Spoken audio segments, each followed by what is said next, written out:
Good afternoon, everyone. Welcome back to another episode of Dojo Live. Today is Tuesday, March 8th, 2022. This is Tulio Surgusa broadcasting from Southern California. Joining me is Kim Lantis in Hermosillo, Mexico. Hi, Kim. Welcome back. Hello.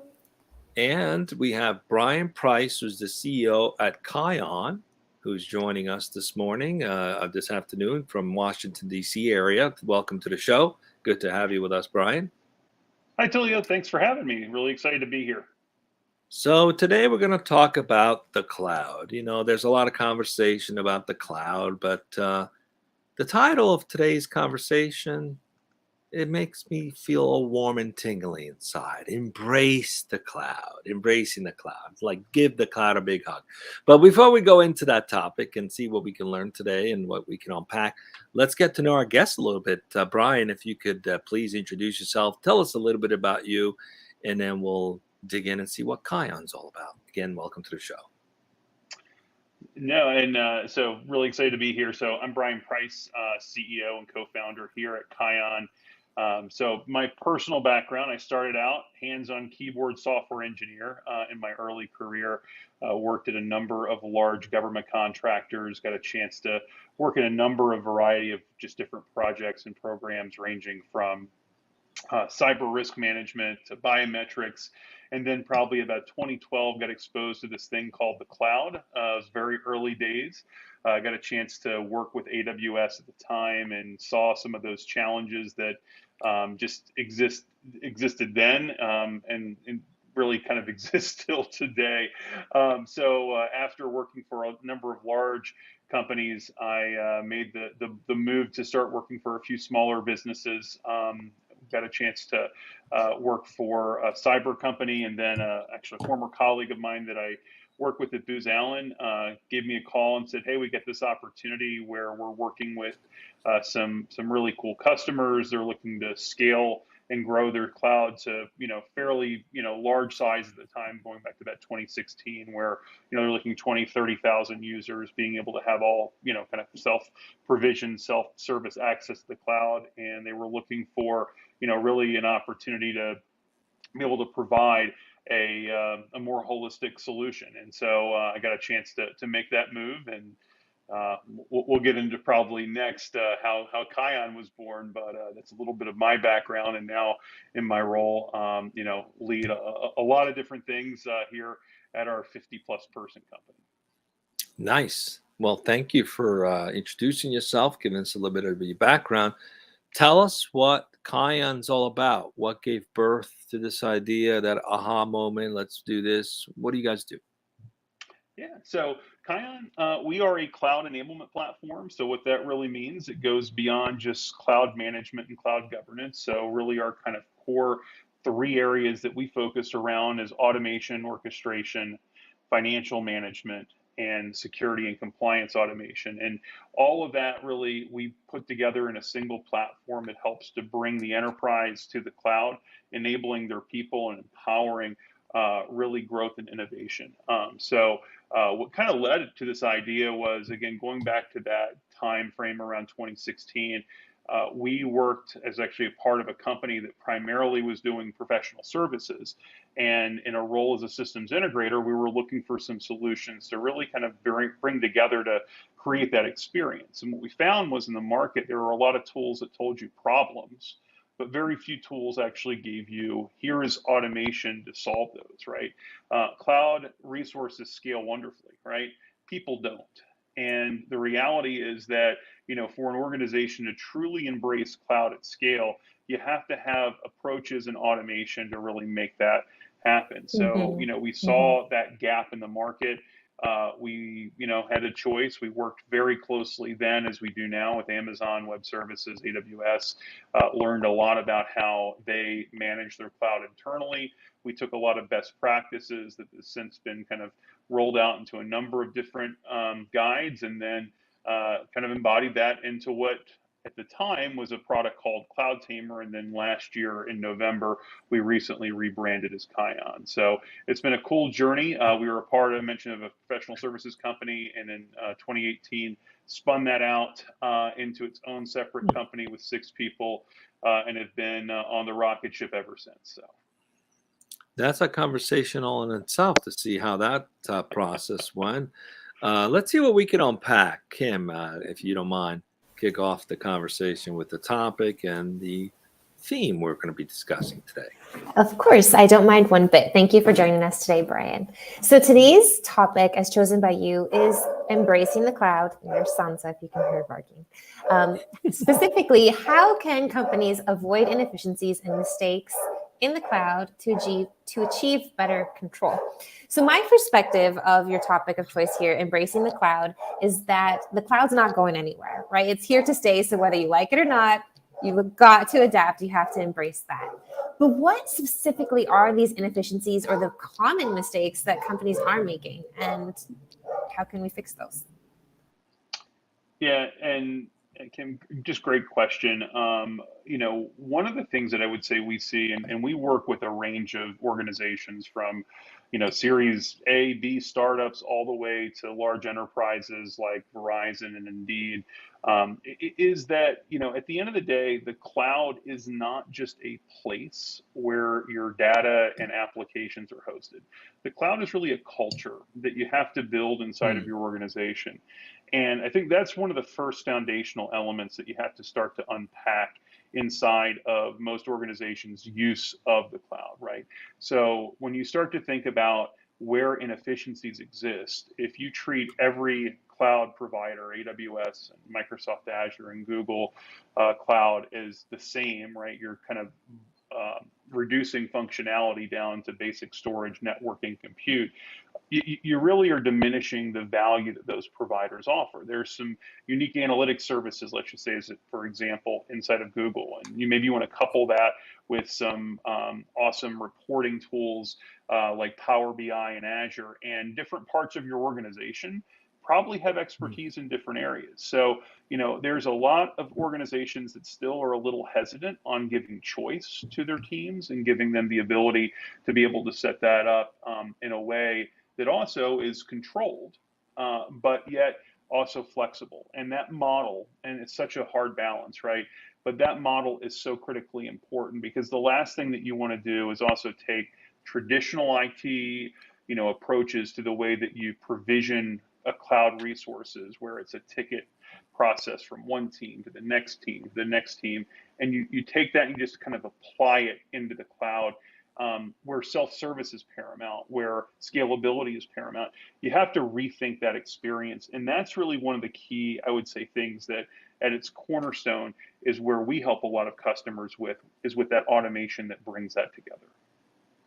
It makes a lot of sense. I like this idea of embedding this in your culture and taking full advantage of what's available to you. It actually reminds me of a past show that we had. I think it was one of the very first shows of this year. And this is with James Layfield at ClearFind. And what their product does is it actually helps you analyze all the software that your company owns and uses and see how you can sort of narrow that down and break it into what's absolutely necessary and take full advantage of what you've got. So is that what you're doing? Do you do some analysis of what the needs are and what you've got, what you can utilize better, but specifically for the cloud rather than software products? Kim, that's exactly right. It starts first with visibility. Most organizations, it's in the security world, it's an adage, right? You can't protect what you don't know that you have, right? In the cloud, it's very similar, right? When you start talking about scale, 20, 30,000 users that have, thousands of accounts and resources that are just spread across larger enterprises. And again, and this is a problem even in small organizations that's present too. But you have to have a way of visualizing, how that looks in your organization, how you map it to your different business units and functions, and you can see and report at those different levels. That's kind of one of the first things that as a product, Kion does is help you kind of model your organization. Then from there, what we also help is really applying the right rules. We call them cloud rules in our product, but the right rules that govern what should happen in parts of the organization. And some of that's really based on where a project lives. Some of it's based on the type of project, right? The type of account. Is it a dev account versus a production account? Some of it's based on other factors, right? Who's funding this account? Is it from internal funding or external funding? And that taxonomy is so important because each of those drive different rules and each of those drive different behaviors that you want to make sure happens, right? So as an example, one of the biggest challenges that still exists in the cloud is overspending. I think now the last stat I saw the other day was $180 billion in 2021 was spent in the cloud, right? Which is an insane amount of money, right? And you've got organizations that in a lot of cases don't understand where their money is going. So having the ways that you can control that spend, maybe limit in lower environments, say sandbox and dev environments, when a developer or engineer hits a certain threshold, versus in production, you probably don't want to shut things down, right? So having that taxonomy is just so important, and being able to visualize that and then make decisions as a business off of that is extremely important. It's fascinating, I think, the how this has evolved to where we are, right? If you look back before the cloud, everyone had on-prem capability, or you had a data center that you co-located. So anything you did was tied to some physical box with software. And the problem with that is maintaining and updating that was very manually intensive and very costly, not to mention the amount of space, real estate space, that these racks and things like that took on. So the cloud promised more agility, more flexibility, one place. But what I'm hearing is that didn't exactly happen. Now you have multi-cloud environments, and you still have to figure out, how do I now manage this and get it under control? Is Kion the vehicle to enable that? Is that the oversimplistic approach, or to the issue that you're solving? Tulio, I'm going to have you come in and do sales pitches for me from now on. No, great. No, it's a great analogy, but no, you're exactly right. And I think I'll go back to an example. One of our very early customers came to us, and they were like, "I don't want organization XYZ's version of the cloud. I want AWS, or I want Azure." And we kind of had to unpack that. We had to understand, well, what does that mean, right? And it really related to the control and just autonomy that people have in the cloud. And I think rarely in enterprises, do we think about the user experience of what that really looks like. So in that example, right, what was happening was it was taking from a engineer requesting a cloud account to when the account got provisioned upwards of 8 weeks because of a security process that had to be followed from one team to the next team, right? That engineer can go home, swipe a credit card in 2 seconds, get an AWS account, and go and do their work, right? And so when they start talking about what that experience means, right, and given especially today's hiring climate, where the last thing you want to do as an organization is slow down the innovation progress and just the drive that people have in your organization, it is so important to be able to have that right level of experience to deliver the promise of the cloud, but deliver the promise of the cloud in the enterprise with the controls that are required there. Very cool. So where are you getting adoption? Can you give us some use cases of how, like, it's the perfect fit? Is there a particular vertical or size of company or use case that others who might be listening say, hey, that would work for me? What are those use cases, if you could? Yeah, no, happy to. So I'd say today we primarily, work across, I'll say 4 different main verticals. So one of which is, I mentioned, when we started out as a services company, we had a lot of business in the federal government. We still do a ton of business there, and understanding there's some nuances in the way the government has to procure cloud as well as just control cloud in general. It's still a core area of our business across, defense, intelligence, civilian, healthcare, across that gambit in the government sector. We also work with a lot of commercial, enterprises that I'd say are, technology led and enabled. On our website, We have a few different case studies that are out there. One is with Indeed, the job hosting site that probably many people are familiar with, whether you've searched for a job or you've gone there to, perhaps use it to find candidates, right? And while their business is certainly around trying to find the right candidate for the right company, at the end of the day, it's all tech enabled. It's some of the most, just some of the best customers that we've worked with that think about how they usually drive tech innovation. And the customer there, wanted this experience where the day that an engineer starts, they get a laptop and they get a cloud account, a sandbox account, for them to start innovating and experiencing what that's like. But in their environment, it wasn't 8 weeks. It was a period of time where it took them to get those cloud accounts provisioned. And so what we kind of came in was helping to show how all these pieces start to come together. When you have the right financial management controls, when you have the right security and compliance and the right automation, that we made it so literally now they use a tool like Jira or ServiceNow in terms of workflow. So they go ahead and request a new cloud account. They have different sizes of those accounts that they choose based on budget and purpose. And once that gets approved, literally the tool then calls over into Kion. We provision the resource and set that up, consistently. I'd say, again, outside of the commercial enterprises, the other kind of two areas that we work a lot with is in higher education. So universities that are looking to get cloud in the hands of as many students as possible. And then lastly, we do a lot of work in the tech kind of SaaS startup business as well. We actually just earlier this week published a case study with one of our customers, NCamp, that we started working with a little less than a year ago. And, in that space, innovation is key, right? You don't want to let off the gas, right? And do you really want your resources to be spent managing your cloud or building your core product and service? And so we were able to really help them save a lot of time, set up some of the best practices, and really just make sure that as they grow, they have a foundation in place that's going to help them scale. Very cool. So thank you for saving some dollars there by making, the government cloud a bit more efficient. But let's talk a little bit about other ways of disrupting. So you mentioned the need for company culture, inefficiencies, and just getting people set up, right? How else is Kion disrupting this industry or helping companies to enable faster?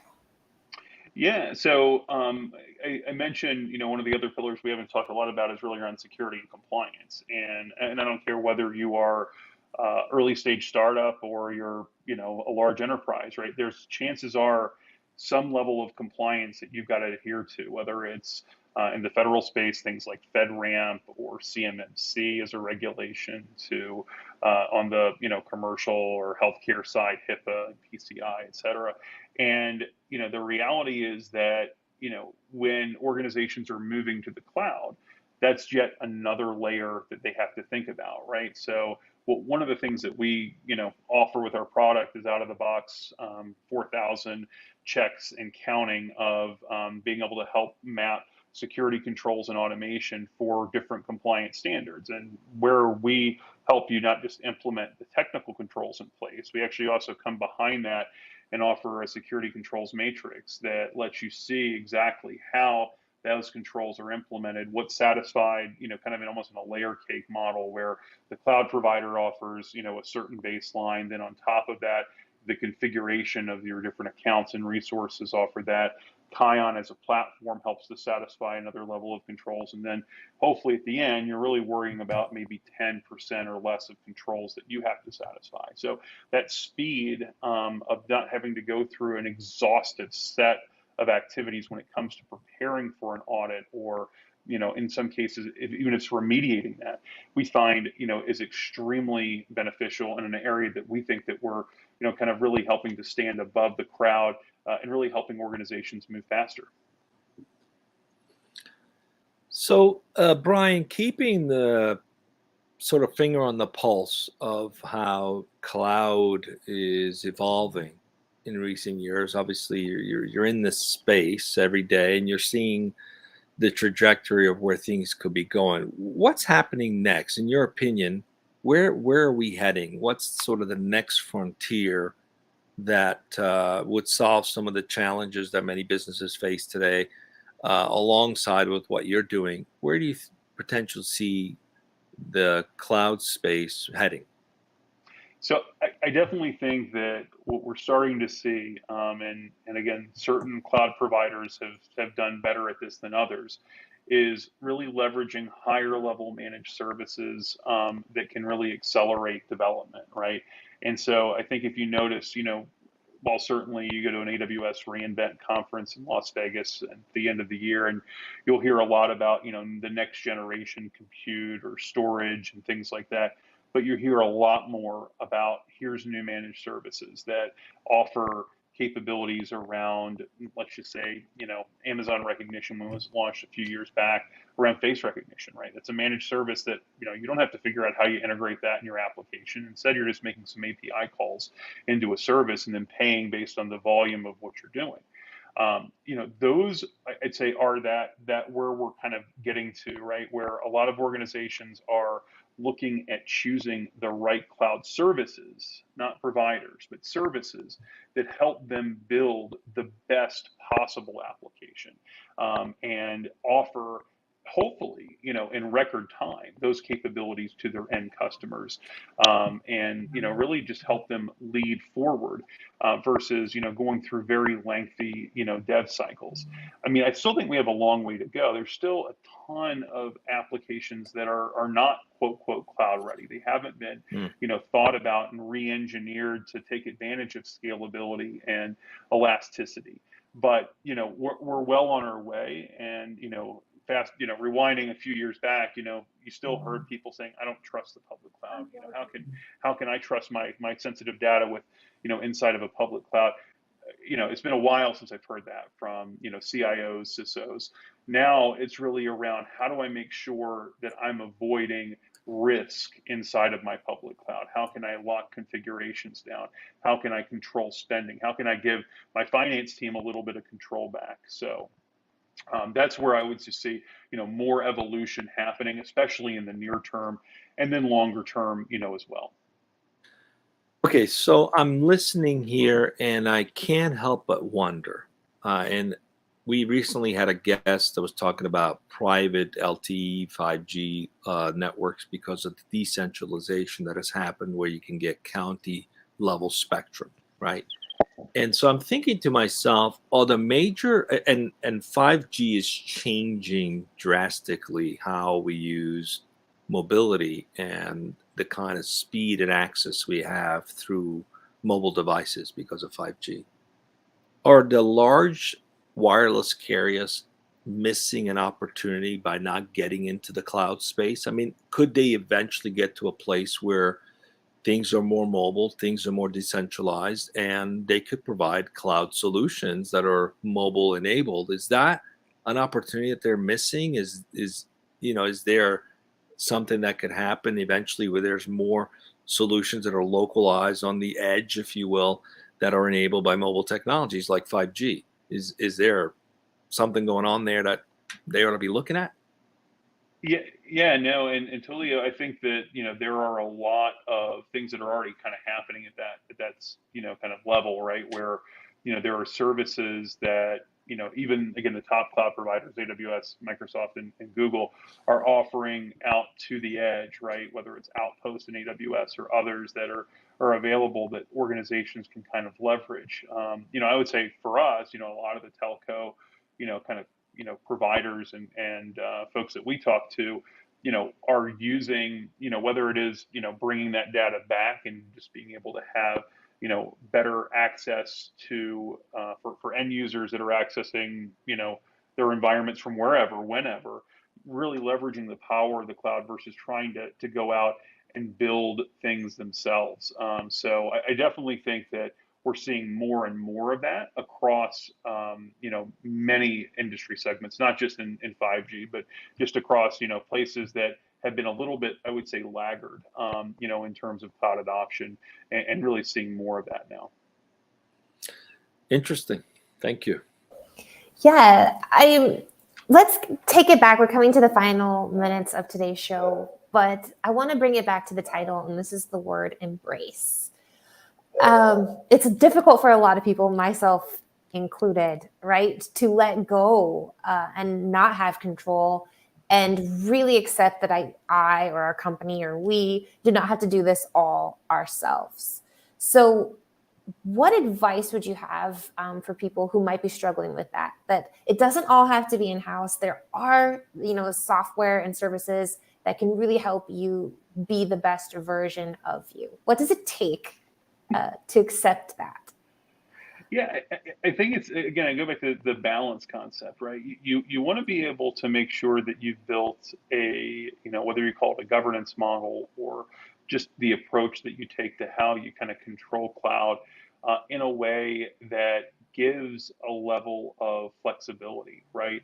When an organization, kind of starts this journey, you know, they go in one of two directions, right? It's wild, wild west, or it's, here is a very controlled, usually non-agile approach. And either way, one of the keys that really comes down to making, that work and embracing the cloud is this concept of delegation, right? Go back to one of the topics at the very beginning. You can't possibly scale, your people at the same pace that you can scale your infrastructure and your applications. And so you have to figure out a way that, your engineers get empowered with the context they need to make decisions, right? The finance team isn't approving every time that you spin up an EC2 instance in AWS. Instead, the engineer and the developer needs to know exactly, first off, training about what to do. Second, when they go and have options, they're choosing perhaps the most cost-effective option. And third, like when it comes down to, they've been running stuff for a while, they can clearly see every day what that looks like. Is there an opportunity to optimize cost by decommissioning resources or right-sizing resources? From a compliance perspective, is there, findings that they can take care of, right? It doesn't have to be the security team knocking on their door saying, hey, Bob, you need to, shut this off or change this or update this, right? Really embracing that decentralized model is super key to that, because your cloud operations team or your cloud center of excellence or cloud PMO, whatever you call it, that's in charge of that inside your organization, will never be able to keep up with the demand that exists. But your people, if you empower them right, can help you along that way.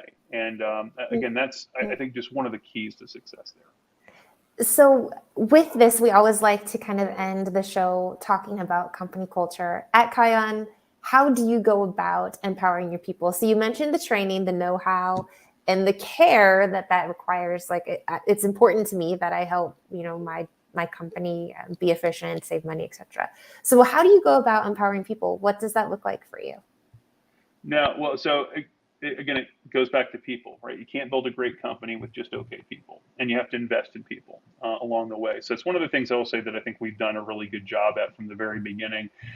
Everything from, how we defined our purpose, our mission, our vision, our values. When we first started the company with, I mentioned 6 people, we sat around a table and we decided, okay, from a values perspective, what do we want this to be? What do we want people to know about, right? Us. And our number one value is turning customers into fans. You have to create a customer-centric culture inside your organization, right?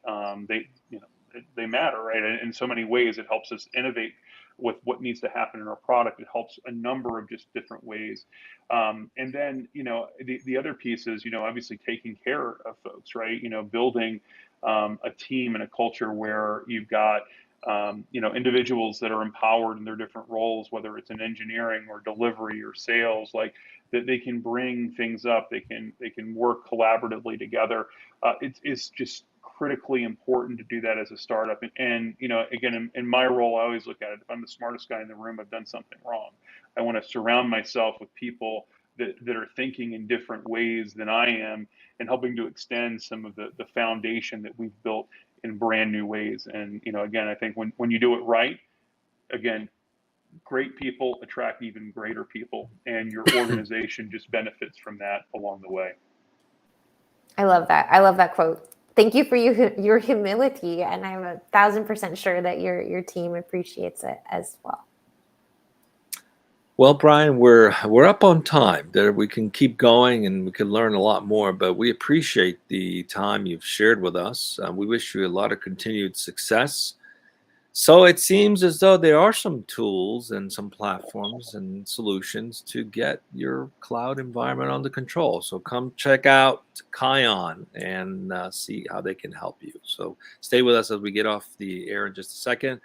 Brian, Kim, what have we got coming up the rest of the week? I think we have one more show tomorrow, right? Sure. We only have one show coming up this week because Thursday will be our monthly all hands.